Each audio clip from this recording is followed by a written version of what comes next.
जो धम्म दुख और दुख मुक्ति ये बातें अच्छे से बताते हैं, सिखाते हैं, वही धम्म श्रेष्ठ। स्वागत है आप सभी का। आप लोग देख रहे हैं बुद्धास टीचिंग चैनल और हम यहाँ महाकारुणिक तथागत बुद्धा और उनके शिक्षाओं के विषय में चर्चा करते हैं।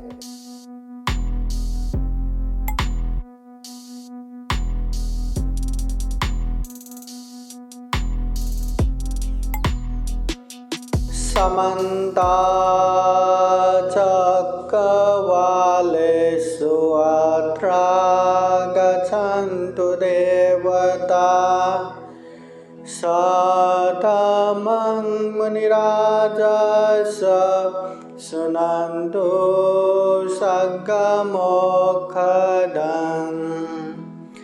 धम्मश्रवणकालो हयं भदन्ता धम्मश्रवणकालो हयं भदन्ता धम्मश्रवणकालो हयं भदन्ता। नमो तस्स भगवतो अरहतो सम्मा सम्बुद्दस्स। नमो तस्स भगवतो अरहतो सम्मा सम्बुद्दस्स। नमो तस्स भगवतो अरहतो सम्मा सम्बुद्दस्स। महाकारुणिक तथागत भगवान बुद्ध को त्रिवार वंदना। महाकारुणिक तथागत बुद्ध द्वारा देशित सुआख्यात धम्म को त्रिवार वंदना। महाकारुणिक तथागत बुद्ध के आर्य श्रावक संघ को त्रिवार वंदना। परम पूजनीय बोधिसत्व डॉक्टर बाबा साहब अम्बेडकर आज के कार्यक्रम में उपस्थित संपूर्ण धम्मसागर बुद्ध विहार के उपासक उपासिकाएं तथा बुद्धास टीचिंग चैनल देख रहे संपूर्ण श्रद्धा संपन्न बुद्धि संपन्न उपासक उपासिकाएं। महाकारुणिक तथागत बुद्ध होने के बाद अब मैं बुद्ध हो गया, मैं दुख मुक्त हो गया, मुझे विमुक्ति सुख मिल गया, मुझे निर्वाण सुख मिल गया करके केवल अकेले सुख शांति से नहीं रहे। बुद्ध होने के बाद हम जैसे दुखी प्राणियों को दुख मुक्ति का मार्ग बताने के लिए निरंतर गांव नगर जनपद देश देशांतर जारी करते हुए धम्म की बातें बताते गए, धम्म की प्रचार करते गए, दुख और दुख मुक्ति की बातें सिखाते गए। महाकारुणिक तथागत बुद्ध के उपदेश सुन के वहाँ हजारों लाखों करोड़ों लोगों ने दुख मुक्ति का मार्ग फल प्राप्त किया। श्रोतापति सकितागामी अनागामी और बहुत सारे लोग भिक्षु बन गए, भिक्षुनी बन गए और बहुत सारे लोग घर गृहस्थ में रह के उपासक उपासिका बन के रहे। बहुत सारे लोगों ने बुद्ध के उपदेश को ग्रहण करके ये दुर्लभ या अमूल्य ये सर्वश्रेष्ठ मनुष्य जीवन को सफल और सार्थक भी बनाए। ऐसे ही धम्म प्रचार प्रसार के क्रम में एक बार महाकारुणिक तथागत बुद्ध एक गांव में पहुंचते हैं। जब पता चला गांव के लोगों को कि वहां स्वयं तथागत भगवान बुद्ध आए हैं, तो वहां देखते ही देखते ढेर सारे लोग जमा हो गए। किसी को तो बुद्ध कैसे होता है ये देखना था, किसी को तो बुद्ध क्या बताता है ये सुनना था, किसी को धम्म की बातें सुनना था। अनेक अभिप्राय के साथ वहाँ लोग जमा हो गए। देखते ही देखते बहुत सारे लोग जमा हो गए। बहुत सारे लोग जमा होने के बाद वही जमा हुए दो चार लोगों ने तथागत बुद्ध से हाथ जोड़ते हुए विनती करते हैं, भगवान हम आपसे एक प्रश्न पूछना चाहते हैं। बुद्ध कहते हैं, क्या प्रश्न? पूछो। वो लोग कहते हैं, भगवान इस गांव में ढेर सारे धम्म गुरु आके अपनी अपनी धम्म की बातें बताते हैं, अपने अपने धम्म की बातें सिखाते हैं, और हर धम्म के गुरु यही कहते हैं कि हमने जो धम्म बताया, हमने जो धम्म सिखाया, वही धम्म श्रेष्ठ है, वही धम्म उत्तम है। हमारे शरण में आओगे तो मोक्ष प्राप्त करोगे, अन्यथा महानरक में जाओगे। भगवान, हमने तो ये धम्म भी सुना है, वो धम्म भी सुना है, ऐसा धम्म भी सुना है, वैसा धम्म भी सुना है, इधर का धम्म भी सुना है, उधर का धम्म भी सुना है, सारे धम्म गुरुओं का धम्म हमने सुना है, और हर धम्म गुरु हमारे शरण में आओगे तो मोक्ष प्राप्त करोगे, अन्यथा महानरक जाओगे, ऐसा कहते हैं। तो हमें भ्रम हुआ है, मतलब हम डाउट में, संदेह में है, वास्तव में कौन सा धम्म श्रेष्ठ है, कौन सा धम्म उत्तम है, कौन से धम्म में जाएंगे तो हम दुख मुक्त हो जाएंगे, कौन से धम्म में जाएंगे तो हम महानरक से मुक्त हो जाएंगे। भगवान, ऐसा कौन सा धम्म श्रेष्ठ है, उत्तम है, वो आप बताइए।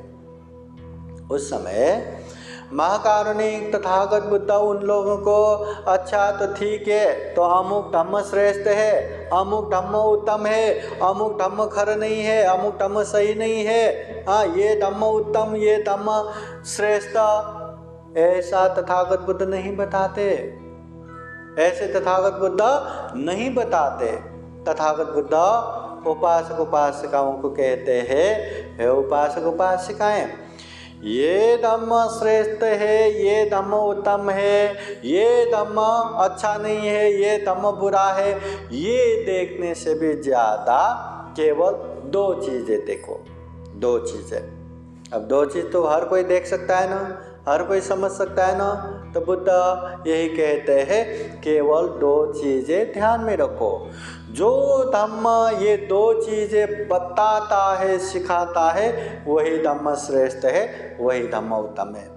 अभी अमुक धम्म श्रेष्ठ उत्तम की बात ही नहीं है, कोई भी धम्म रहने दो, अगर ये दो धम्म, ये दो बातें सिखाते हैं तो वो धम्म उत्तम है, वो धम्म श्रेष्ठ है।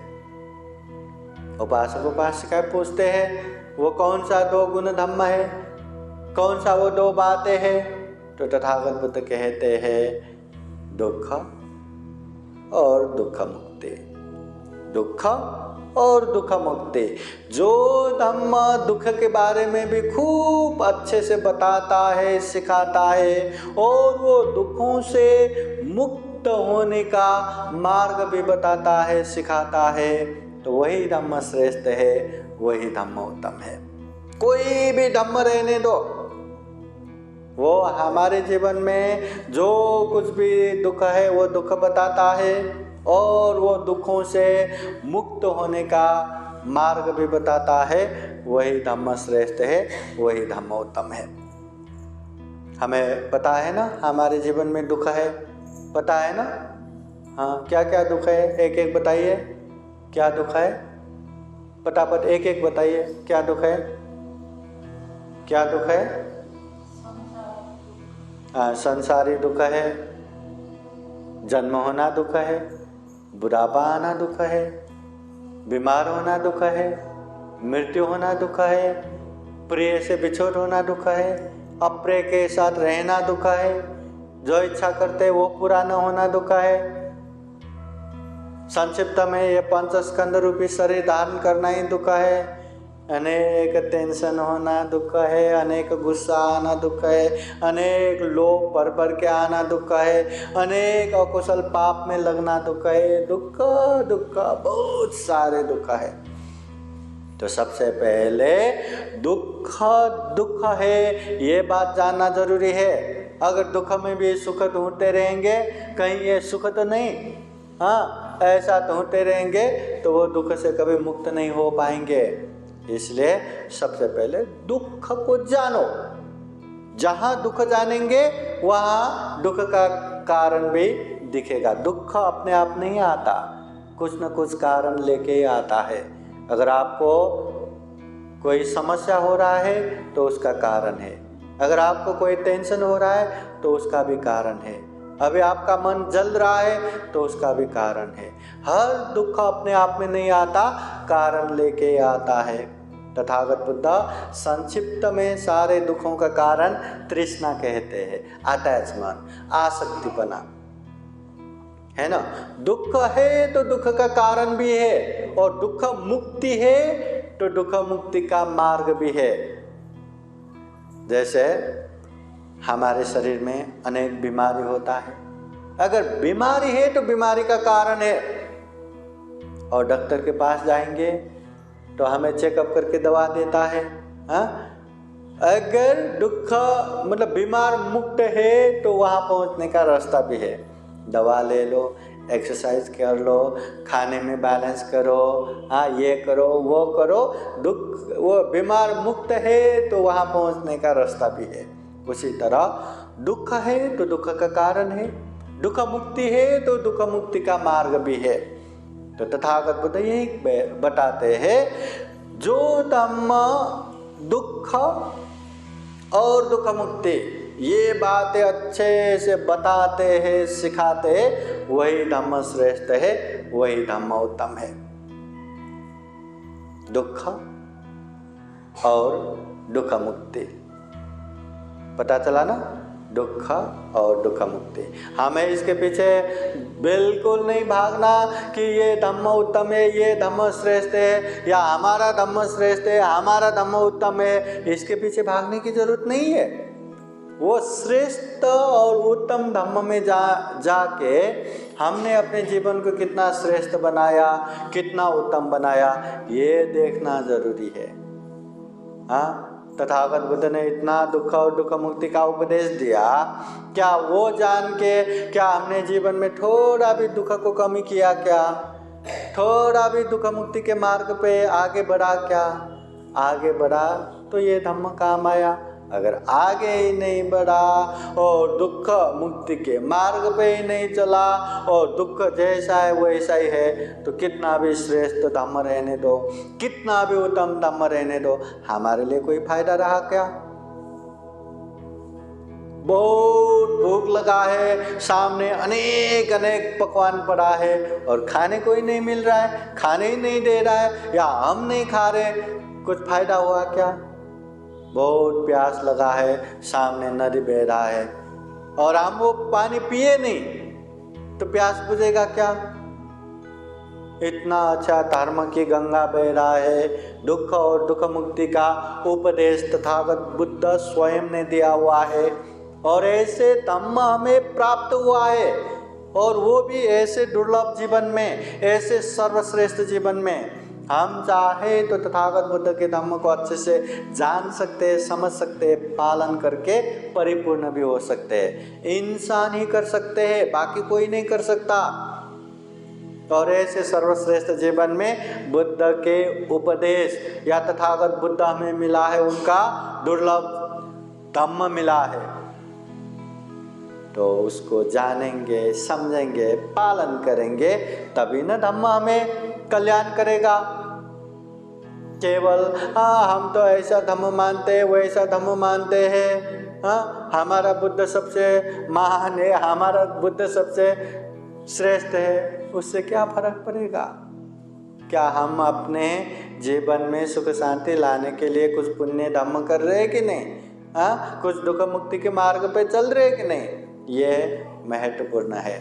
इसलिए तथागत बुद्ध कहते हैं, ये अमुक धम्म श्रेष्ठ, अमुक धम्म उत्तम, ये कहने से भी ज़्यादा जो धम्म ये दो चीज़ें अच्छे से बताते हैं, सिखाते हैं, वो धम्म श्रेष्ठ है, उत्तम है। वो दो चीज़ क्या क्या है? दुख और दुख मुक्ति। महाकारुणिक तथागत बुद्ध जो धम्म की बातें बताते हैं, वो धम्म नाव के उदाहरण द्वारा समझाते हैं। नाव का काम क्या है? एक किनारे से दूसरे किनारे जाना, बहुत बड़ा नदी सागर पार करके जाना, उसी तरह धम्म का काम है। जीवन में अनेक दुख तकलीफ है, अनेक समस्या है, टेंशन है, पीर, चिंता, तनाव, उत्पीड़न है, उससे दूर सुख शांति की तरफ लेके जाने वाला वो धम्म है। इसलिए धम्म जीवन जीने की कला है, धम्म जीवन जीने की मार्ग है। धम्म जितने भी जीवन में समस्या है, हर समस्या का समाधान है। धम्म जीवन में अनेक अनेक दुख है, वो दुखों का मुक्त मतलब दुख मुक्त मार्ग है धम्म। इसलिए धम्म को अच्छे से जान के समझ के पालन करना बहुत जरूरी है। जिस तरह एक नाव, कितना भी बड़ा सागर होने दो, कितना भी बड़ा नदी होने दो, भले ही हम वहाँ तैर के नहीं जा सकते, भले ही वहाँ आर पार करने के लिए कोई पुल बनाना हो, फिर भी वो नाव हमें आराम से एक किनारे से दूसरे किनारे लेके जाते हैं। वैसे ही ये धम्म को अच्छे से जाना सीखा और वो धम्म के सहारे हम चलते चलते गया तो एक किनारे से दूसरे किनारे मतलब दुख से दुख मुक्ति की तरफ जा सकते हैं। ये महाकारुणिक तथागत बुद्ध के उपदेश है। नाव समान धम्म का उपदेश देते हैं। महाकारुणिक तथागत बुद्ध ने जीवन भर जो धम्म का उपदेश दिया, तथागत बुद्ध के महापरिनिर्वाण के बाद उनके 500 अरहत शिष्य भिक्षुओं ने तथागत बुद्ध के धम्म और विनय को संग्रह किया। बाद में वही धम्म और विनय को त्रिपिटक ग्रंथ के रूप में संग्रह किया। वो त्रिपिटक में तथागत बुद्ध के 84,000 धम्म स्कंद, 84,000 धम्म देशना उसमें संग्रहित है। उसमें से त्रिपिटक का 3 प्रमुख पिटक है, सुत्त पिटक, विनय पिटक, अभिधम्म पिटक। पहला सुत्त पिटक में भी 5 प्रमुख निकाय ग्रंथ है, दीघ निकाय, मध्यम निकाय, संयुक्त निकाय, अंगुत्तर निकाय, खुदक निकाय। तो ये 5 निकाय ग्रंथ में दूसरा मध्यम निकाय। मध्यम निकाय के एक अलग दूपम सुत्त में तथागत बुद्ध एक उदाहरण द्वारा समझाते हैं कि धम्म क्या है। एक उदाहरण द्वारा तो तथागत बुद्ध समझाते हैं, कोई एक सुनसान राह पे कोई एक व्यक्ति चल रहा था और जंगल के राह में चल रहा था। अब जंगल तो ऐसी जगह है जहाँ लोग ज़्यादा चलता नहीं। अब जब ज़्यादा चलता फिरता नहीं तो वहाँ स्पष्ट रास्ता दिखता है क्या? दिखता नहीं। रास्ते में भी अनेक तरह के पेड़ पौधे उगता है, घास होने लगता है, तो कहाँ रास्ता दिखता है? तो वो एक इंसान जंगल के रास्ते में चलते चलते जा रहा था। जाते जाते जाते जाते उसको रास्ता ही नहीं दिखाई दिया, रास्ता ही नहीं दिखाई दिया। फिर यहाँ देखता है, यहाँ से चलता है वहाँ भी रास्ता नहीं, वहाँ से चलता है वहाँ भी रास्ता नहीं, इधर उधर चारों ओर चलता है, रास्ता ही नहीं दिखता। अभी जाते जाते चलते चलते जंगल के बीचों बीच पहुँच चुके। देखते हैं चारों ओर घना जंगल है, जहाँ जहाँ देखे पेड़ पौधे ही है, इतना घना जंगल। ऐसे घना जंगल देख के अभी वो डर जाते, अरे इतना भयानक जंगल है, कहीं भी कभी भी कहीं से भी जंगली जानवर वहाँ से निकल आया तो उसका तो शिकार कर देगा, उसको तो मार डालेगा। अब क्या करे? वो बचने के लिए इधर भागता है उधर भागता है, कहीं भी रास्ता नहीं देखता और डर जाते हैं कि अंधेरा हो गया तो जंगली जानवर आना पक्का है और उसका जान जाना पक्का है। अब क्या करे? बचने के लिए वो यहाँ भाग के देखता है, वहाँ भाग के देखता है, पर दूर दूर तक कहीं रास्ता ही नहीं दिखता। वो कौन से दिशा से आए वो भी पता नहीं, कौन से दिशा में जाना है वो भी पता नहीं। जंगल के बीचों बीच घना जंगल में न पूर्व पता चल रहा है, न पश्चिम पता चल रहा है, न दक्षिण पता चल रहा है, न उत्तर पता चल रहा है, कुछ भी पता नहीं चल रहा है। करे तो क्या? जितना वो डरने लगा, जितना वो कांपने लगा, हाँ रास्ता तो दिख ही नहीं रहा है, इधर भाग रहा है उधर भाग रहा है, जैसे जैसे रास्ता नहीं मिल रहा है वो और डर रहा है और भयभीत हो रहा है और थर थर कांप रहा है। उसका तो जान जाना तय है। इतने घने जंगल में न जाने कितने जंगली जानवर है, कोई एक जानवर भी आया तो उसका शिकार निश्चित है। क्या करे? बचने के लिए इधर उधर भागते भागते शरीर से शक्ति भी जा रहा है, कमज़ोर हो रहा है, फिर भी बचने की इच्छा से यहाँ वहाँ भागते भागते भागते भागते अंततः वो एक नदी के किनारे पहुँच ही गया, जंगल के किनारे पहुँच ही गया। अभी जंगल के किनारे पहुँच के वो देखता है कि जहाँ वो खड़े हैं वो बहुत ही डरावना भयानक, कभी भी कहीं से भी जंगली जानवर आके उसका शिकार कर सकता है, उसका जान जा सकता है। और नदी के उस पार देखते हैं वहाँ कोई डर नहीं, कोई त्रास नहीं, कोई भय नहीं, कोई जीवन का मतलब डर नहीं है, मृत्यु का भय नहीं है। अभी उसका इच्छा क्या होगा? नदी के उस पार जाना। पर जाए तो कैसे जाए? वो नदी इतना बड़ा है कि वो ऐसे ही तैर के नहीं जा सकता और दूर दूर तक देखते हैं कहीं भी पुल भी बना नहीं है। अब जाए तो कैसे जाए? पर जाना भी जरूरी है। नहीं गया तो जंगल में रह के भी उसका जान तो जाना ही है, किसी न किसी जंगली जानवर के शिकार तो बनना ही है। पर ऐसे ही तैर के जाने की चेष्टा करे तो नदी में डूब के ही मरेगा, नदी में बह के ही मरेगा, करे तो क्या करे। तो ऐसे करते करते करते करते सोचते सोचते अभी क्या करूं, करूं तो क्या करूं। फिर उसने अभी जीना तो है ही, जीना तो है ही, मरता क्या न करता है ना। तो वो यहाँ वहाँ से अभी लकड़ी जमा करते हैं, यहाँ वहाँ से पेड़ में रस्सी जैसा जो रहता है ना, ऐसे पेड़ भी वहाँ से रस्सी जैसा भी लाते हैं।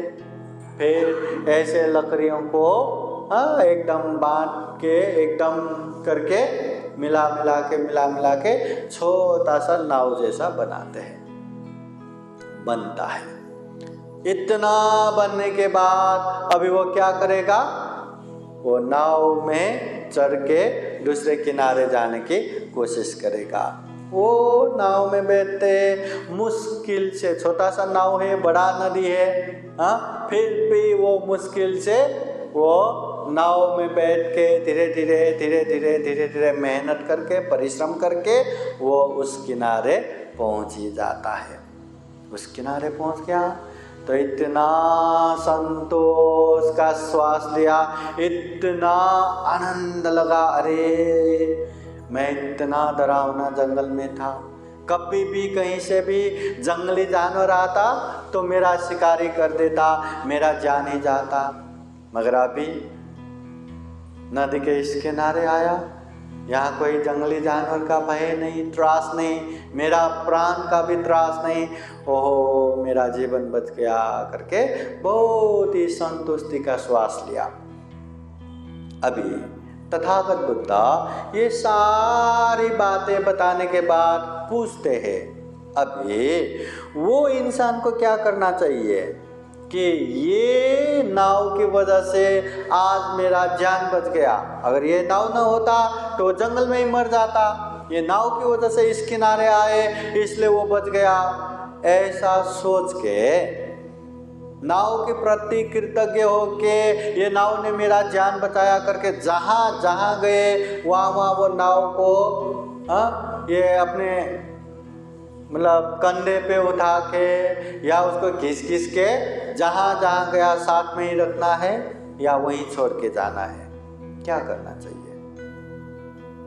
नाव की वजह से जान बचा, नाव ने जान बचाया, इसलिए नाव के प्रति कृतज्ञ होके जहाँ जहाँ गए वो नाव को लेके जाना चाहिए या वहाँ छोड़ के जाना चाहिए? क्या करना चाहिए? तथागत बुद्ध पूछते हैं, क्या करना चाहिए? नाव का काम सिर्फ और सिर्फ पानी में ही आता है, जमीन में उसका कोई काम नहीं है। इसलिए नाव के प्रति कृतज्ञ होके, जिस तरह ये नाव ने मेरा आज उपकार किया, ऐसे ही दूसरों का भी उपकार करे करके वहीं छोड़ के चला जाना चाहिए।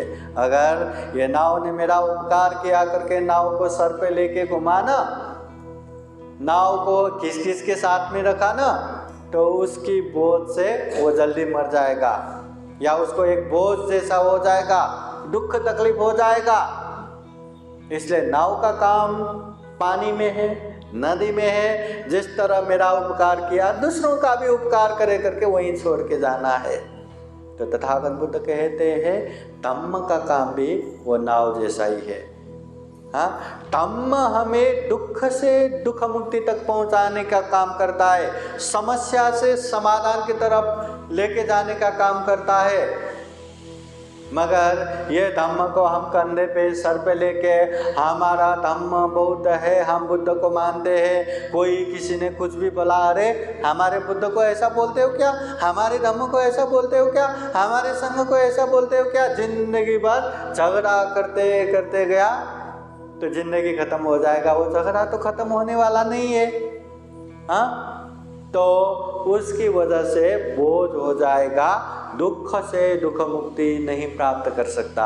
इसलिए तथागत बुद्ध कहते हैं सबसे पहले धम्म को अच्छे से जानो, समझो और उसे पालन करो, अभ्यास करो, तब जाके हम जीवन में सुख शांति प्राप्त कर सकते हैं, दुख मुक्ति का मार्ग फल प्राप्त कर सकते हैं। और हमने वो धम्म का अभ्यास किया ना, लोगों को भी अच्छे से बता सकते हैं। ऐसा नहीं कि हम दान ही नहीं देते, लोगों को दान देना चाहिए, दान दो दान दो, हो जाएगा क्या? हम तो बिल्कुल शील पालन नहीं करते और लोगों को अरे पंचशील पालन करना चाहिए, विशेष समय में उपवास अष्टशील पालन करना चाहिए, कितना भी बताओ वो पालन करेंगे क्या? हम तो कभी ध्यान नहीं करते और लोगों को हाँ ध्यान करना चाहिए, ध्यान करने से दुख मुक्ति होगा ऐसा बताएंगे तो वो लोग ध्यान करेंगे क्या, सुनेंगे क्या? इसलिए बुद्ध कहते हैं पहले खुद अच्छा बनो, पहले खुद पालन करो, फिर दूसरों को समझाओ, वो भी समझ लेगा। खुद तो करते नहीं, सिर्फ दूसरों को बताने के लिए ये धम्म नहीं है। इसलिए तथागत बुद्ध कहते हैं जिस तरह नाव का काम है एक किनारे से दूसरे किनारे जाना, वैसे ही धम्म का काम है दुख से दुख मुक्ति की तरफ जाना। अगर ये धम्म को हम उसके लिए प्रयोग नहीं कर रहे हैं, वही नाव को हम पूजा करके बैठेंगे, स्तुति करके बैठेंगे, प्रार्थना करके बैठेंगे, वो तो नाव का क्या काम? समझ गए ना? वैसे ही धम्म को भी वैसे ही पूजा करके पाठ करके स्तुति करके बैठेंगे और दुख मुक्ति के मार्ग पे नहीं जाएंगे तो ये धम्म का काम कुछ हुआ क्या? नहीं। इसलिए तथागत बुद्ध स्पष्ट कहते हैं ये धम्म नाव समान है, मैं नाव के रूप में धम्म का उपदेश देता हूँ करके तथागत बुद्ध उपदेश देते हैं। महाकारुणिक तथागत बुद्ध जो धम्म का उपदेश देते हैं वो व्यवहारिक रूप से उपदेश देते हैं, इस तरह से उपदेश देते हैं कि हर किसी को समझ में आए, हर कोई उसका अभ्यास कर सके। ऐसा नहीं कि ये धम्म केवल पढ़े लिखे लोग ही समझ पाएंगे, ऐसा नहीं कि ये धम्म पंडित विद्वान लोग ही समझ पाएंगे। ये धम्म सामान्य से सामान्य लोगों से लेके बड़े से बड़े लोग सबको उतना ही समझ में आता है, एकदम व्यवहारिक रूप से उपदेश देते हैं। मतलब ये धम्म हमें जान के समझ के अभ्यास करना है, पालन करना है। केवल मुझे ये भी आता है, मुझे वो भी आता है, मुझे ये भी पता है, मुझे वो भी पता है, ऐसे पता है, जानता हूँ, समझता हूँ, जानता हूँ, हाँ, ऐसे कहने के लिए ये धम्म नहीं है, पालन करने के लिए है, व्यवहारिक उपदेश है। तो एक समय महाकारुणिक तथागत बुद्ध पूरा भिक्षु भिक्षुनी उपासक उपासिकाओं को धम्म देशना दे रहे थे। उसमें से एक चूल मालूक्य पुत्र नामक एक भिक्षु को लगा हजारों हजार भिक्षु हैं। अगर मैं तथागत बुद्ध से कुछ प्रश्न करूंगा तो लोग मुझे नोटिस करेंगे, लोगों को समझ में आएगा कि मैं भी हूँ। तब जाके लोग मेरे उपदेश सुनेंगे, मुझे सम्मान करने लगेगा, मुझे आदर करने लगेगा, मुझे भी यहाँ वहाँ निमंत्रण करेगा।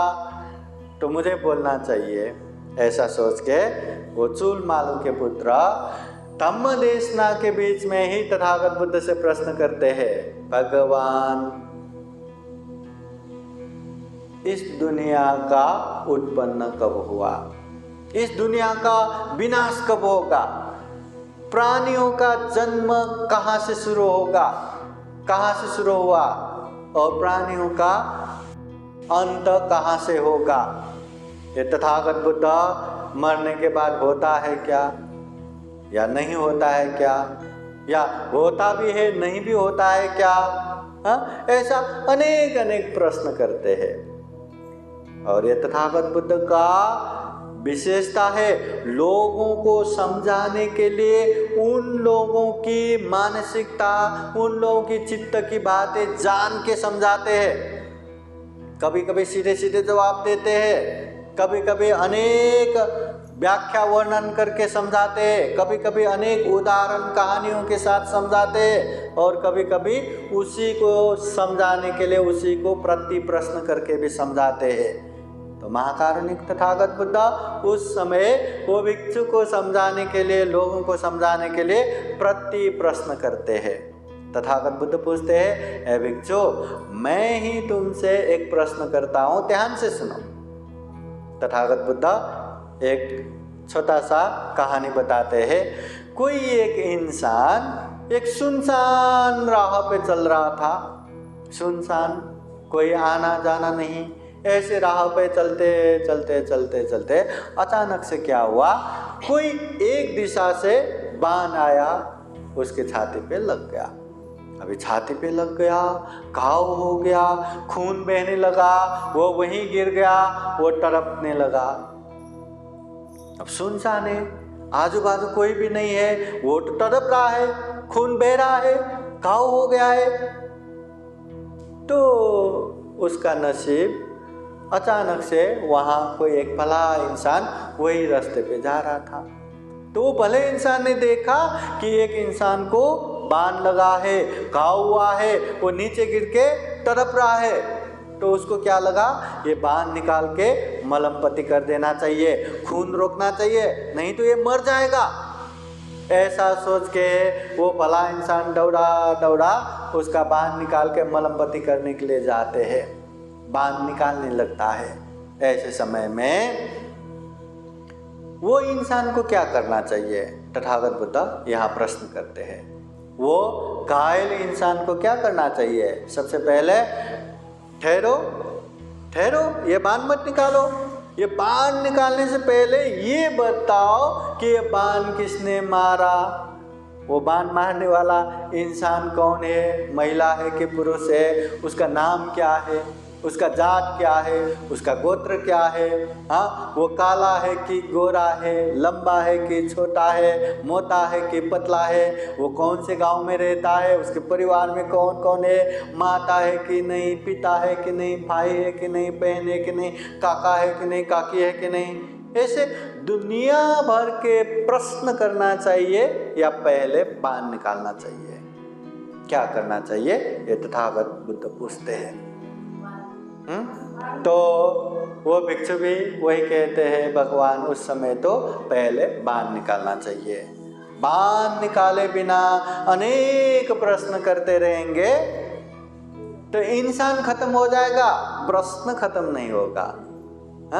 वो बाण लगने से वो मर जाएगा, खत्म हो जाएगा, पर प्रश्न उसका खत्म नहीं होगा। इसलिए पहले बाण निकालना चाहिए, मलम पट्टी करना चाहिए। तो तथागत बुद्ध भी उनको समझाते हैं कि इस दुनिया में भी जरा जीर्ण मरण रूपी आग जल रहा है, न चाहते हुए भी हमें ये बुढ़ापे जला रहा है, बुढ़ापे के नजदीक नजदीक पहुंच रहा है। न चाहते हुए भी हमें बीमारी जला रहा है, न चाहते हुए भी हम बीमारी की तरफ निरंतर आगे बढ़ रहा है, न चाहते हुए भी हमें मृत्यु जला रहा है, मृत्यु के नजदीक नजदीक नजदीक नजदीक पहुंच रहे हैं। तो ऐसे जीवन में हमें सबसे पहले जीवन में जितना भी दुख है, अशांति है, वो दुखों से मुक्त होने के प्रयास करना चाहिए। ऐसा नहीं होना चाहिए कि संसार का उत्पत्ति कब हुआ, संसार का विनाश कब होगा, इंसान का जन्म कहाँ से शुरू हुआ, इंसान का अंत कहाँ होगा, ऐसा अनेक प्रश्न करते रहेंगे। वो पता भी चला तो सो हुआ, उससे क्या मिलेगा? जीवन का दुख खत्म होगा क्या? संसार का उत्पत्ति तब हुआ, उससे क्या होगा? जीवन में सुख शांति मिलेगा क्या?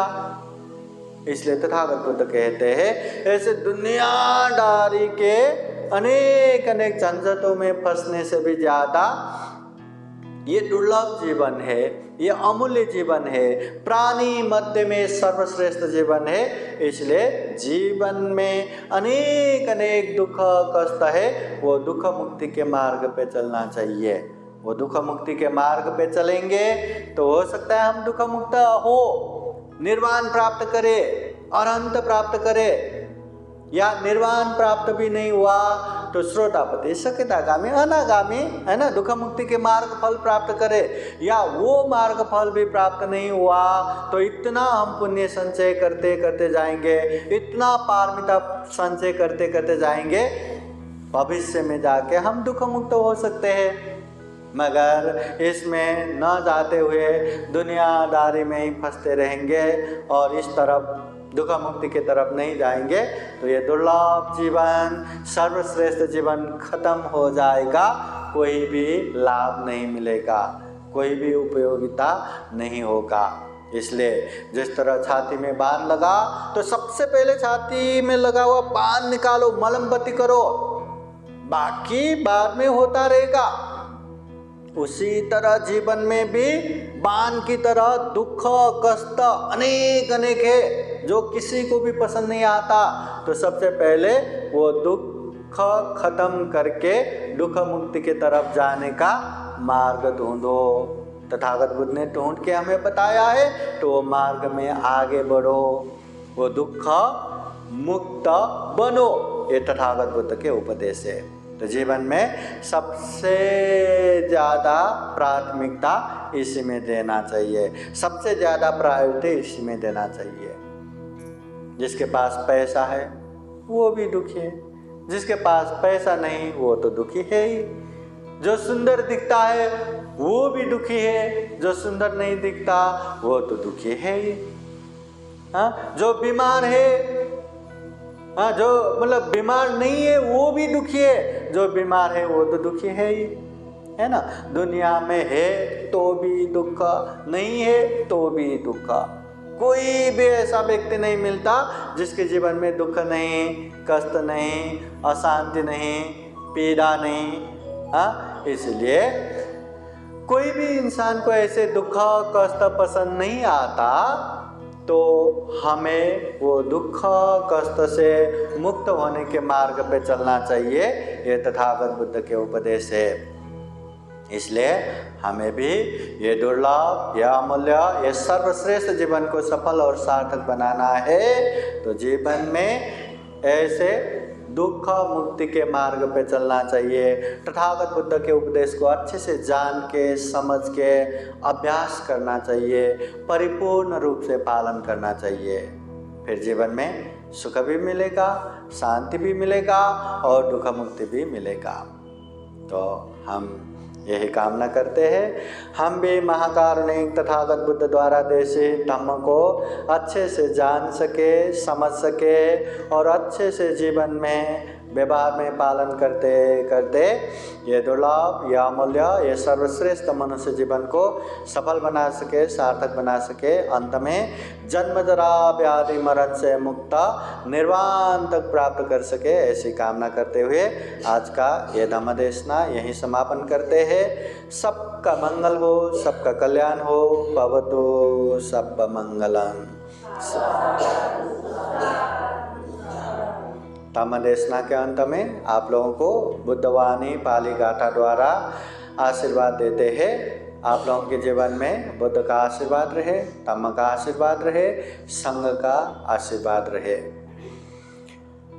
सवेतियो विवाचान्तो सब्बरोगो विनाशतो माते भवतु अन्तरायो सुखी दीर्घायुको भवतु सर्वमङ्गलं रक्षन्तु सर्वदेवता सर्वबुद्धानुभावेन सदा सोति भवन्तु ते भवतु सर्वमङ्गलं रक्षन्तु सर्वदेवता सर्वधर्मानुभावेन सदा सोति भवन्तु ते भवतु सर्वमङ्गलं रक्षन्तु सर्वदेवता सर्वसङ्घानुभावेन सदा सोति भवन्तु ते एचितं पाचितं तुय्यं क्षिप्रमेव समेचतु सापे पुरन्तु चेतसङ्कप्पा छन्दोपन्नरसो यथा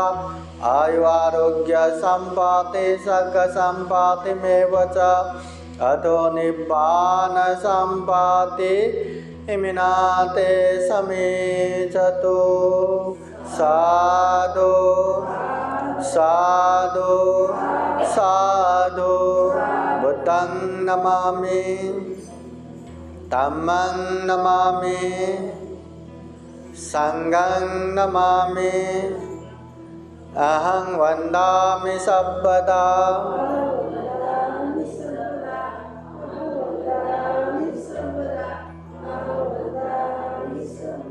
साधु साधु साधु। बुद्धं नमामि, बुद्ध को नमन करता हूँ। धम्मं नमामि, धम्म को नमन करता हूँ। संघं नमामि, संघ को नमन करता हूँ।